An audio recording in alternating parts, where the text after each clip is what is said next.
Any other question?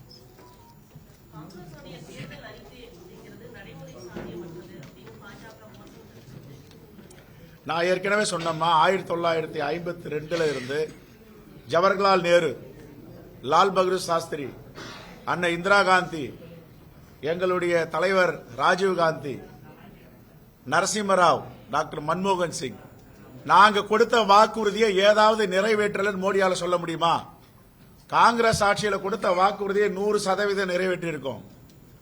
இன்னைக்கு எங்க பார்த்தாலும் நவரத்னாவா இருக்கின்ற பொது நிறுவனங்கள் யார் கொண்டு வந்தது?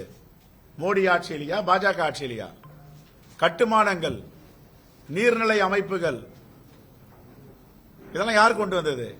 நாங்க வாக்குறுதியை கொடுத்து ஏதாவது இந்த வாக்குறுதியை நிறைவேற்றவில்லைன்னு மோடியால சொல்ல முடியுமா? நாங்க சொல்றோம், மோடி கொடுத்த வாக்குறுதியை ஒன்று கூட நிறைவேற்றவில்லை. 7.5 லட்சம் கோடி ஊழல் புரிந்திருக்கிறார். ஊழலை பற்றி பேசுவதற்கு அவருக்கு என்ன தகுதி இருக்குதுன்னு கேட்கிறோம். சரி, சிஏஜி உடைய அறிக்கை தானே, கண்ட்ரோலர் ஆஃப் ஆடிட்டர் ஜெனரல் கொடுத்திருக்காங்களே, அந்த 7.5 லட்சம் கோடிக்கு பதில் சொல்ல வேண்டியதானே? ஏன் சொல்லல? ஆயுஷ்மான் திட்டத்தில் ஊழல், டோல்கேட்ல ஊழல், நேஷனல் ஹைவேஸ் துவாரகா ரோட்ல ஊழல், இதெல்லாம் பேச சொல்லுங்க. தேர்தல்ல 7.5 லட்சம் கோடி ஊழல் சொல்லி இருக்கு சிஏஜி, கண்ட்ரோலர் ஆஃப் ஆடிட்டர் மறுக்கிறேன்னு சொல்ல சொல்லுங்க. இதெல்லாம் அவருடைய கட்டுப்பாட்டில் இருக்கிற நிறுவனங்கள் தானே. உண்மையே பேச தெரியாதவங்க.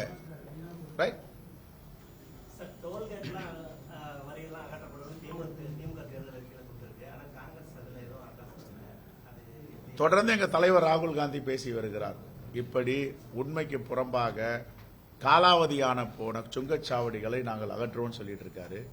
ஏற்கனவே திமுக ஓஎம்ஆர்ல இருக்கிற ஒரு சுங்கச்சாவடியை அகற்றி இருக்காங்க.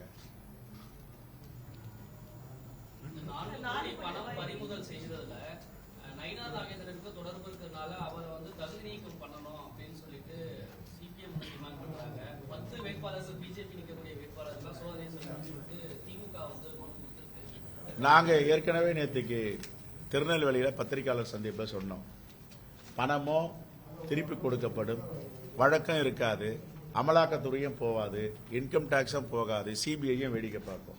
ஏன்னா ஒரு பாஜக வேட்பாளர். இதுதான் மோடி மாடல் ஆட்சி.